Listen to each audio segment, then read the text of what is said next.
Hello, my fellow readers. Dark Symphony 777 with another fan fiction review.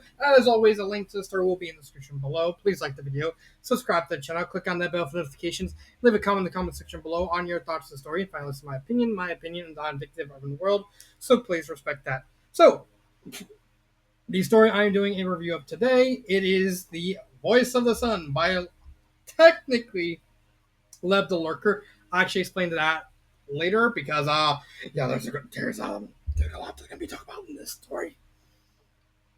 This is part of the Lunaverse. It is officially the start of the World Tour arc, which is technically would be the finale of the season 2 because the rest of season 2 would never materialized. Oops.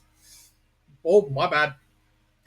And thus, the whole idea is that Corona is on the move and is out trying to get allies from other neighboring countries around Equestria.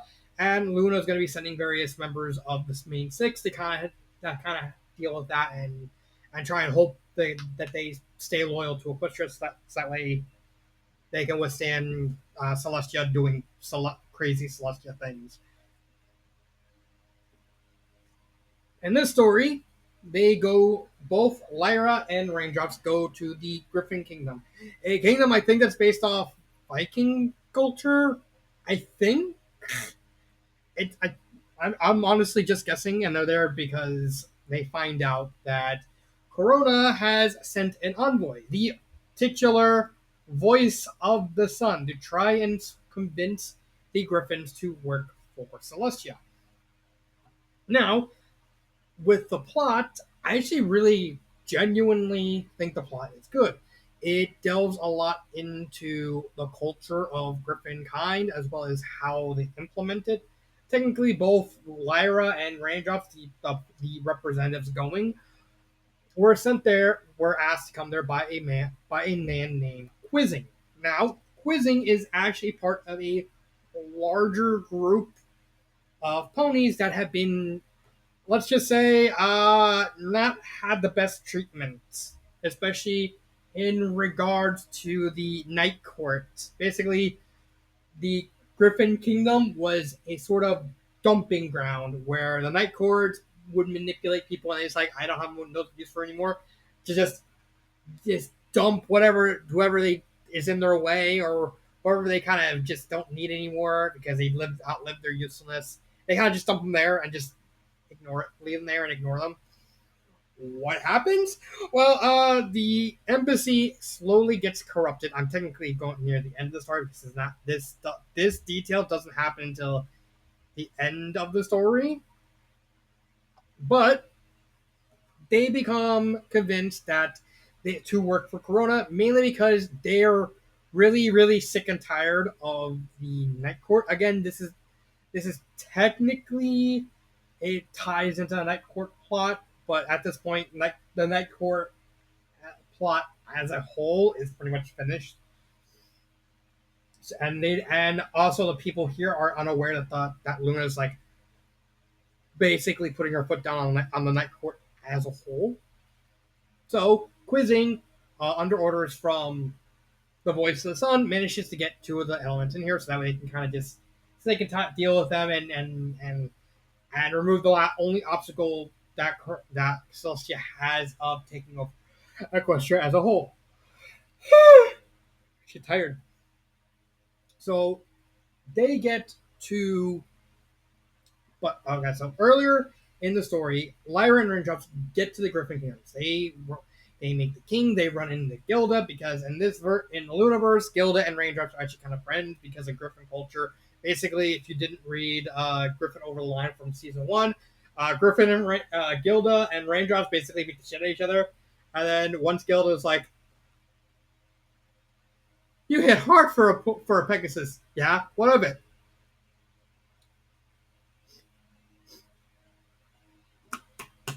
I'm your friend now. I'm sorry, what? Give me a friend. Wait, what? Woo! I could raindrop.exe just broke. What? Friends? Yep. In my culture, beating people up is a sign of endearment. Huh? I know that's not actually how it goes, but imagine that. Uh, so more or less, they're asked to come to try and convince the Griffins to stay with Equestria, unaware that the embassy has been taken over by Corona's troops and full of disgruntled people who really just want to beat the shit out of the Night Court, mainly Greengrass, but applied to like, other members. But that's fine. Could be. Now, a good thing the story does delve into, and that's something that most of this is the one I'm on now. This one, this one, this one, this one. I'm not sure about this one because I haven't read this one yet. Uh, that does in terms of storytelling is world building. The story goes very, very in depth on how Griffin culture works. Basically, Griffins really like scars. It's not so much that the whole chick takes scars sort of thing, but it's more Griffins see scars as medals of honor. They're basically sort of like a warmongering culture, where instead of like they actively want war, they believe like war or specifically battle is basically the sign of like it's basically like a code of conduct. So like a lot of Griffins would have like multiple scars over their bodies, and they would basically show them off like this is the battle I was in. This is what I survived, and people would like, and the Griffins would like completely clap at that person, and like, damn that Griffin's awesome because that Griffin had all those scars. That's really cool, and it's actually a nice touch and differing between Equestria, who's normally at peace, who's normally a culture that doesn't really like the combat, versus Griffins who really love combat to the point where that's basically like how they operate as a whole. Like they need like combat kind of has to happen, and they even have like duels in front of the king and everything just to settle the disputes. Like no, you don't go to court or Lego. You want to settle a legal dispute? Go in front of the king and beat each other up. Either to first blood or until one of you submits. Either or. So it does do a very, very good job on detailing Griffin culture, and more importantly how it corresponds to Equestria culture, because that's Lyra's role in the story, basically adapting Griffin culture into an Equestrian mindset and trying to make sense of it. I really do like that. But back to the plot. Along the way, Raindrops meets this meets this Pegasus named Kindle, who is a suave, charismatic man of mystery. Oh la la, oh suave, he's so suave. He is so suave. Why am I saying suave all the time? I don't know. Do I mean to say it with Spanish accent? Oh la la. I am suave. Moving on.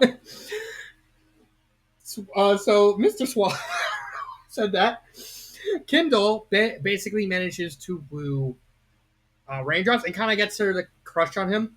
However, Raindrops is unaware that Kindle is the voice of the sun, who is there under orders of Krona to try and convince the Griffins of working with them, or at least getting out of the way, so that way when Equestria attacks, when Equestria gets attacked, they don't have to get involved, yada, yada, yada. And eventually there is a lot of political stuff, mainly on the Equestrian side, and the other elements and Twilight have to get involved. They eventually get protection from the king, who's basically who basically really doesn't like the fact it's like, okay, so you have an entire embassy full of people who are literally about to commit war against us. Okay, I will. What do you need again? I need you to attack the Equestrian embassy. I'm not doing that. I'm pretty sure if I do that, Luna would attack us, and I don't want to deal with that because Luna would just kick all our asses. I'm pretty sure Luna would let that slide, right? Right. And plus, you kind of owe me. Why do I owe you? Because my family helped your family. Are you Twilight Sparkle? I'm of the Sparkle family. Okay. Consider the debt paid. And they even and Corona even has the king's one of the king's sons, Terra Wing, working for her, and she's powered up with like Phoenix power, so he like constantly, uh, constantly can revive from any wound or anything like that. And that's even like a very pivotal plot point. I actually really like the where is it? It's I think it's here, right? Nope. Let's see. Like this part has Terra Wing wanting to get revenge on his family, mainly his brother for bullying, because that's why Terra Wing uh, is working for Corona, because the king is like very old at this point, and he's focused on trying to get an heir, and Terra Wing's just like ah. Let's see, where is it?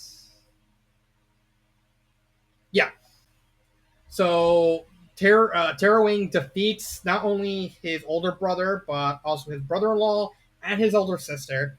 And he's standing and he's posing over all three. And it's like, I have won! And and Lyra sees all the griffins. Raindrops is like is hanging out with Kindle at this point. Lyra's panicking, trying to figure out what's going on, and then she looks at Terra Wing and she notices something.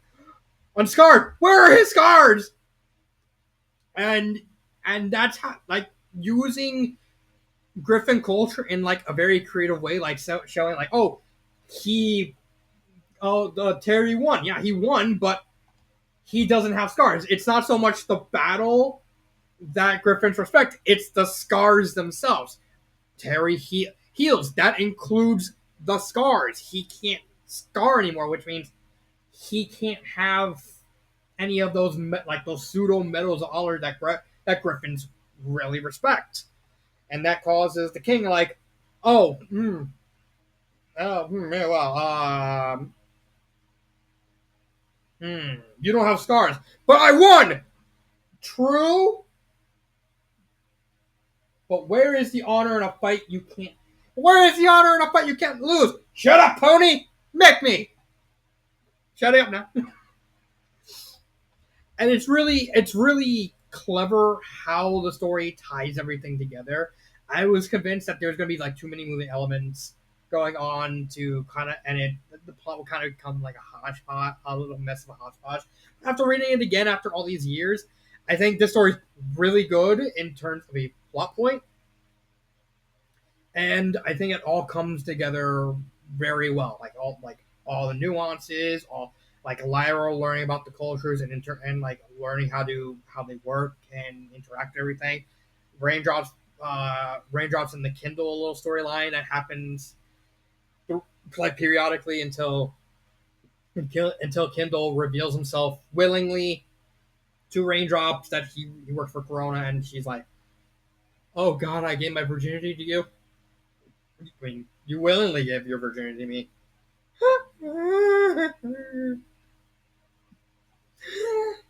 It's like weird. Character wise, I loved every single character. Lyra, honestly, Lyra doesn't have much of a character arc in the story. However, that's not Lyra's role. Lyra's role in the story is meant to be for the exposition side of things, where again she has to adapt, like learn all these different cultures, and she's more or less there for world building to kind of help with like cultures and stuff like that, and interpret like how a pony would react to that. That's basically Lyra's role, and I think that's really good. That's a really good role. I wish she could have had a character development. I get why she doesn't. It just really stings because technically we're near like the end of the Looniverse, and Lyra doesn't really have any stories. I think. Not this one. Not this one. I think this. I think technic. No, I think this is no. That's Cheryl and Derpy. Yeah, here it is. Lyra. I think this one. I think this one stars Lyra. But the fact that it happened so late, it's kind of a weird decision. I know that this is more like Lunaverse season 2 is like more anachronistic because certain stories are written at certain times. So, but I'm going chronologically, and that's if you actually go to the story and you read the comments, you kind of see like people talking about like future stories. Because I think not this story. This story was actually um, was written first. Let me double check. April, March. Yeah, this one was written first. I think. Hold on. I think this one was written even a little bit sooner. Yeah. This no, this was written a year later. See, so like chronologically, this Glass Kingdom happens after Voice of the Sun, but it was written but there's stories that are written before it, and this story like where most people remember No Kindle from. Let me go back to this. Fix that. But I do think Lyra's role is fine. I think Raindrops is good. This story finally gives Raindrops something, a certain direction of her like falling in love, and since she was so used to everyone just being afraid of her because oh she's the Pegasus with like full on Earth pony strength to the point where she even slightly presses in like Ponyville, Ponyville ground, it like creates a divot and everyone's afraid of her. And she meets Kindle, and he's like the first person to kind of see past like the intimidation factor and the anger issues that Raindrops have. And she inadvertently falls head over heels. And even Lyra is like calling her out, like okay, you known this guy for a day or two. Well, you known Bon Bon for yeah, because we didn't start dating until years later after we already met. We've done this whole thing. We did the whole courtship thing. Lyra warning Raindrops about pain, and then Raindrops being so obsessed over the fact that someone like sees past like her anger issues that she becomes completely blind to the whole situation. And eventually afterwards, when she finds out she got like resolves herself to try wanting to become like someone who's still tough but trying to find herself because it turns out Raindrops is actually the youngest. She's like 18, 17, 18, which is but she's like legal in equestrian terms, very illegal. Because of like age. I don't know the whole situation with like aging and all that. Uh, but it's good enough. I will maintain my fact from my previous review.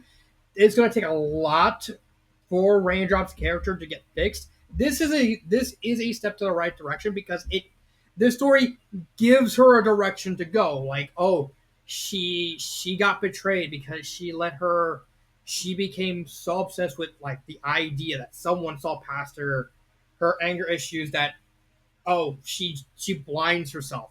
Now she wants to re-resolve herself and become like the shield because when it comes to like the physical stuff of the main six, that's her thing. So her wanting to reestablish herself and wanting to become and grow from this situation is a fine direction.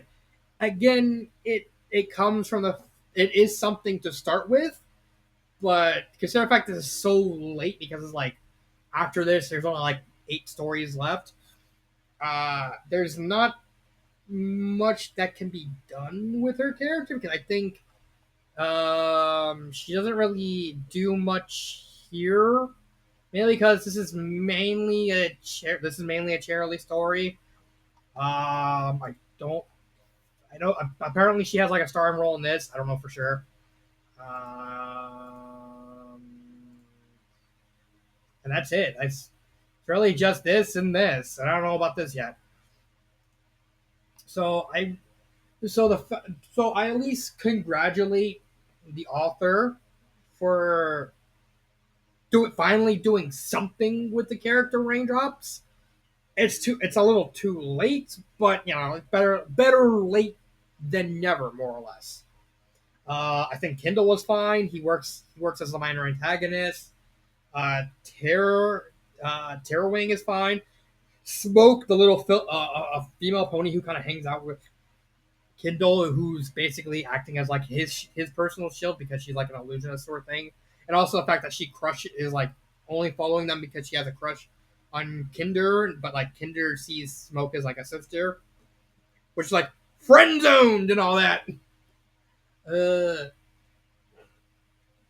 it's I think every single character, even like the king and his whole like speed gambit sort of thing, where like he arranges everything like that ends up in a win-win situation for the Griffin Kingdom. Even like Luna when she meets with the king at the end of the story, even though it's like not bad, not bad, not bad. That's actually pretty clever. I think it really touches upon that everything about the story is well done. The characters are fine. The plot is fine. I think the pacing's fine. I think the pacing's good. It's well done. The sentence structure is fine, especially once the author switches. When the second author takes place. Oh yeah, this technically was started by Love the Lurker, but an author by the name of Talon and Thorn, who was another author that worked on the Universe. He took over by like partway through it and finished the story for him. Now, would I recommend this story? I want to recommend the story. However, this story has one one really big flaw, and you think why you're over exaggerating. Let me explain, please. Just let me explain. So, in this thread right here, the author admits it's a project I abandoned that Talon Thorn graciously finished, and I am posting out of courtesy. But that courtesy ends with editing, which I dislike doing. Now you're wondering, what is that? What does editing have to do with anything? Well,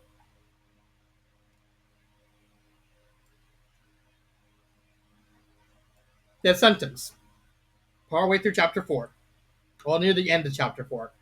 Now you're wondering, what does this sentence have to do with ruining the story? This. This one word completely fucks up the story 7 ways to Sunday.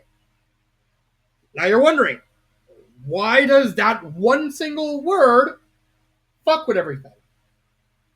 I introduce you to immersion in literature and suspension of disbelief. According to the Google AI, immersion in literature is the reader's experience of being fully engaged and absorbed in the story world, feeling as though they are actually present within it. This is a very pivotal tool that readers use to draw themselves deeper in the story. With the wordplay, with the story, with the characters' emotions, it being able to immerse yourself in the story is a mark of what separates the really, really good stories with the good stories. The more you immerse yourself into a story, into a world, into your caring of a character, regardless of what that character is, you're going to get invested in that. And one of the things usually show when you get invested is when you immerse yourself in the world. You picture their body language. You see how they act. You want to know more, and that comes with the inherent risk where if anything breaks that immersion, it immediately sticks out like a sore thumb. It it sticks out so massively that it stays in your mind even when you're reading. Suspension of disbelief. A concept, particularly in literature and the arts, where an audience willingly accepts the unreality and implausibility of a story or performance for the sake of enjoyment.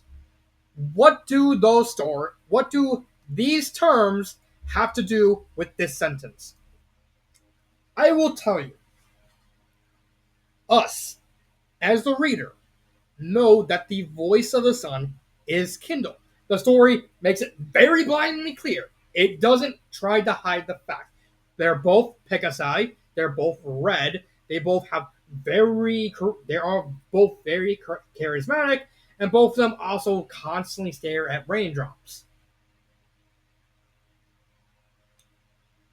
We, the readers, know who that is. But, but, Lyra, and more importantly, Raindrops, don't know that Kindle is the voice. So, why does the ambassador say Kindle and not voice? Well, you're thinking, well, I told, as you said earlier, the the embassy was mostly controlled by people who work for Corona. Yes, that is true. However, at this point, we don't know that, and more importantly, Lyra and Raindrops don't know that. Now you're wondering where are Raindrops and Lyra when he says this? Right next to him. And it was at this point that that Raindrops has already met Kindle, and also has told Lyra about Kindle. So it makes no sense why Quizzing would say, "Oh, well, some of the damage that Kindle caused with the speech," and them not reacting, which shows that this is an error. And I don't like this. I don't like this. I don't like this idea. Well, I don't like editing. Well, yeah. Well, because if you don't edit, you don't get shit. You gotta edit. You have anyone who's written for a while will tell you edit your fucking work, edit your damn work, and then shit like this would not happen. When I read this story again, I was fine. I was fine. I was getting immersed in the story, and then I read this sentence and I just completely crashed out of it. I just and this is not even the first time this happened. Like the pros calls him Kindle again. I can't remember what chapter the other time, but he does do the same fuck up again.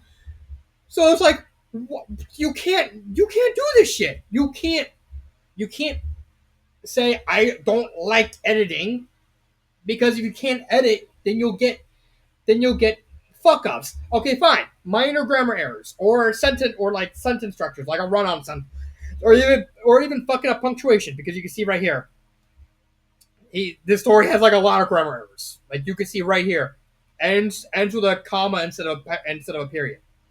It's very common that this story has a lot of grammar errors. But this is not a grammar error. This is just a colossal fuck up, like a massive story damaging fuck up. Because this one sentence completely destroys immersion, and it's just not fun. I want to recommend the story. I genuinely do. I do think this story has a lot going for it, but I can't. But I honestly can't with this mistake, because it's that damaging. How I will say, if you're willing to ignore this word and just kind of skip over it, go ahead, read the story. It's a really good story. But I would be I would be recommending a story in bad faith if I didn't, one, heavily point out this flaw, and two, heavily point out why it's so damaging to the story. Because if you do, because some errors can cause problems that splinter throughout the entire story, and especially since it isn't, it's simply an error that can be fixed in like 5 seconds. Just go to the editing, change Kindle to voice, and you're done. It's 5 seconds. It's one word. I can deal with the other grammar errors. I can deal with like this. I can deal with that. I can't deal with this. So I don't want to recommend it, because it would just it would be personally slight to me if I recommended the story, despite saying a lot of good things. Again, if you want to take the chance and skip it and just ignore this, yeah, go ahead. Go ahead. It's really worth it. Do I have a favorite part of the story? Yes, actually. Let me go back here. The duel. The big duel. So, at this point, they're about to assault the embassy.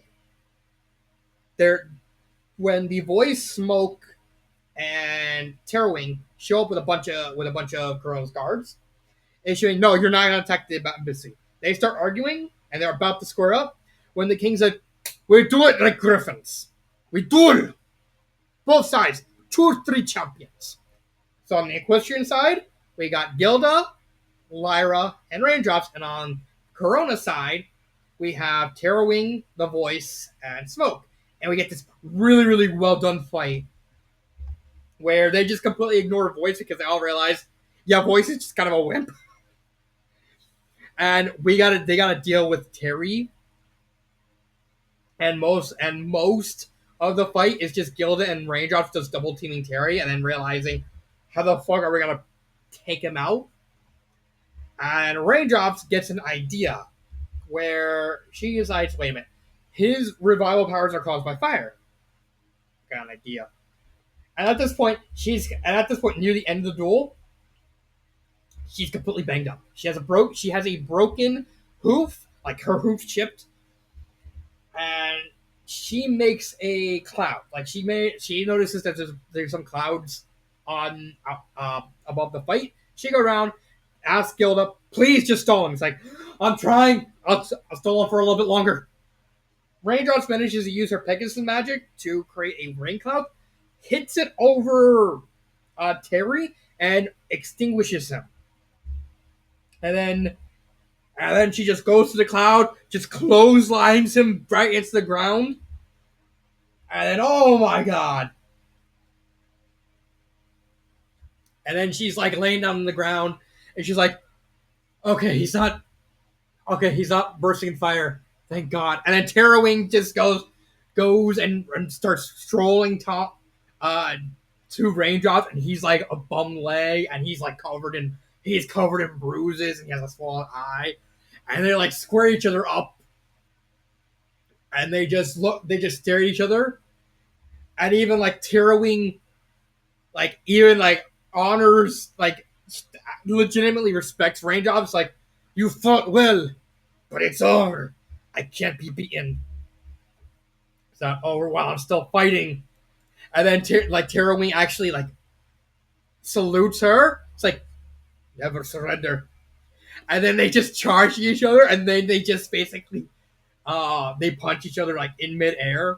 And even like Raindrop's hoof just completely breaks, and part of it just flies off. So she's just completely dead. Well, not dead, but like dead because she's probably in like a lot of pain. But she manages to knock out Terrorwing. And it's a really cool sequence. It's like, you can read it right here. You can pause the video and just read it. But then we have like how the fight actually ends, where Lyra runs into Kindle. Kindle's like, oh, you will never stop us. Like, oh, all right, bet. uses her magic because Lyra's magic works differently from Trixie's magic, where she has to use her lyre to like amplify, like use her magic properly. She uses a spell to use echolocation and blast all the words Kindle has said throughout the story back at him. And it's such a hilarious mental image. It's like right here. It's like, oh yeah, the sun will rise, and like Kindle's like, no, stop it! You will see the light now. No, I'm supposed to be for the sun. Glorious.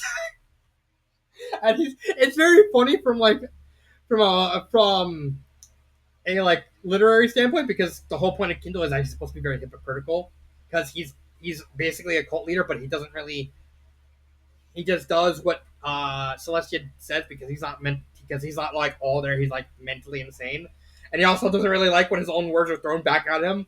I think this is like a recurring theme with this character. He really doesn't like it when his own words are tossed back at him, and him hearing what excuse me, him hearing his own words thrown back at him is like, I give up. I don't want to hear the words. Let her raise your eyes of darkness in the light of her glorious day. Now stop us reading. Like, you got it. Ah, good.